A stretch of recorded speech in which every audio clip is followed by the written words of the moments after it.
నేడు బెంగాల్ బీహార్లో ప్రధాని మోదీ పర్యటించనున్నారు. కోల్కతాలో 16వ కంబైన్డ్ కమాండర్స్ కాన్ఫరెన్స్ కు ప్రధాని మోదీ హాజరు కానున్నారు.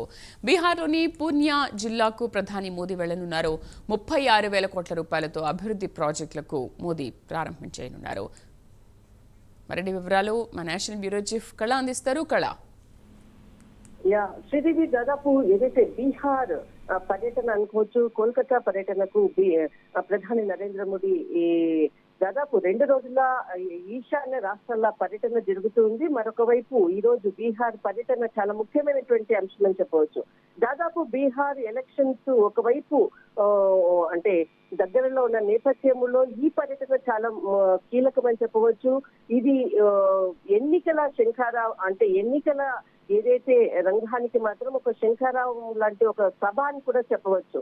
అయితే ముఖ్యంగా ఇక్కడ బీహార్ చాలా ప్రాంతాల్లో కొన్ని కీలకమైనటువంటి ప్రాంతాల్లో ప్రతిపక్షాలకు పట్టుకున్నటువంటి జిల్లాలను టార్గెట్ గా చేసుకొని ఈ రోజు ఏదైతే ఒక బహిరంగ సభ నిర్వహించడం అన్నది ఇక్కడ చాలా కీలకము. తర్వాత అంతేకాకుండా దాదాపు ఎన్డీఏ కూటమిలో ఉన్నటువంటి 52 మంది సభా వేదికను కూడా పంచుకోనున్నారు. అందులో కీలకంగా అంటే ఇప్పుడు ఏదైతే అంటే మనకు సీమాంచల్ అంటే ఇక్కడ దాదాపు ముస్లిం సామాజిక వర్గము ఎక్కువగా ఉండేటటువంటి ప్రాంతాలు చాలా 5 జిల్లాలను ఇక్కడ కార్యకర్తలని కూడా అక్కడికి ఈ సభా ప్రాంగానికి మొత్తం కూడా రప్పిస్తున్నారు. చాలా కీలకమైనటువంటి ఈ రోజు జరిగేటటువంటి పర్యటన.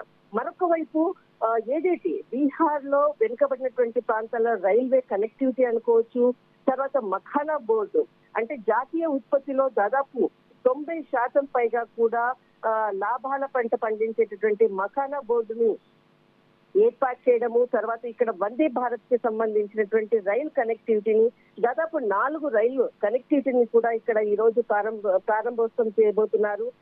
దాదాపు ముఖ్యంగా అంటే బీహార్ లో ఉండేటటువంటి 5 జిల్లాలు అంటే ఇక్కడ దాదాపు ఎన్డీఏ కూటమి కాకుండా దాదాపు ప్రతిపక్షాలకు పట్టుండేటటువంటి జిల్లాలని చెప్పవచ్చు. ఒకటి అరారియా, తర్వాత కిషన్ గంజ్, కటిహార్, తర్వాత పూర్నియా, ఆ తర్వాత సుఫాల్ సహా ఈ దాదాపు ఈ జిల్లాలలో ఎక్కువగా కూడా వీటిపైనే ఎక్కువగా కాన్సన్ట్రేషన్ చేశారు. ఇందులోనే కార్యకర్తల సమావేశం కూడా చేశారు. అంతేకాకుండా ఎక్కువగా కూడా కార్మికులు అంటే మనకు బీహార్ నుంచి వలసలు వెళ్ళేటటువంటి ఎవరైతే కార్మికులు ఉన్నారో వాళ్ళందరికీ ఉద్దేశించి కూడా ఈ రోజు ఒక కీలక అంటే ప్రసంగం కూడా ఉండవచ్చు. దాదాపు ఎందుకంటే బీహార్ ఎన్నికలు సమీపిస్తున్న నేపథ్యంలో ఈ రోజు జరిగేటటువంటి సభ మాత్రము చాలా కీలకము.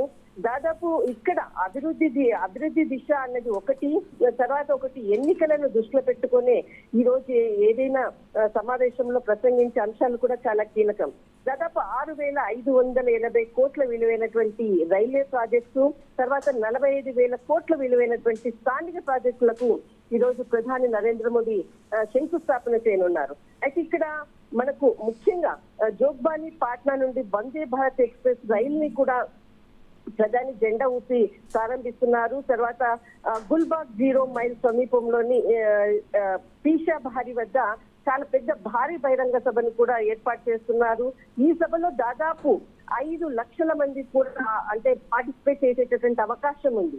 దాదాపు ఆ స్థలం మనకు 1 లక్ష మంది పట్టేటటువంటి స్థలము. కానీ అక్కడ చాలా అంటే టెక్నికల్ గా అని చెప్పవచ్చు. దాదాపు ఇక్కడ హ్యాంగింగ్ చేసేటటువంటి విధానంతో ఉన్నటువంటి కుర్చీల వ్యవస్థను కూడా అక్కడ ఫెసిలిటీస్ ఏర్పాటు చేయడం జరిగింది. దాదాపు 5 లక్షల మంది కూడా ఈ సమావేశానికి రానున్నట్లు కూడా సమాచారం అందుతుంది. చాలా పెద్ద భారీ బహిరంగ సభ చాలా కీలకమైనటువంటి సీమాంచల్ ప్రాంతంలో ఈ రోజు జరిగేటటువంటి ప్రజలను ఉద్దేశించి ప్రసంగించేటటువంటి సమావేశం అనుకోవచ్చు.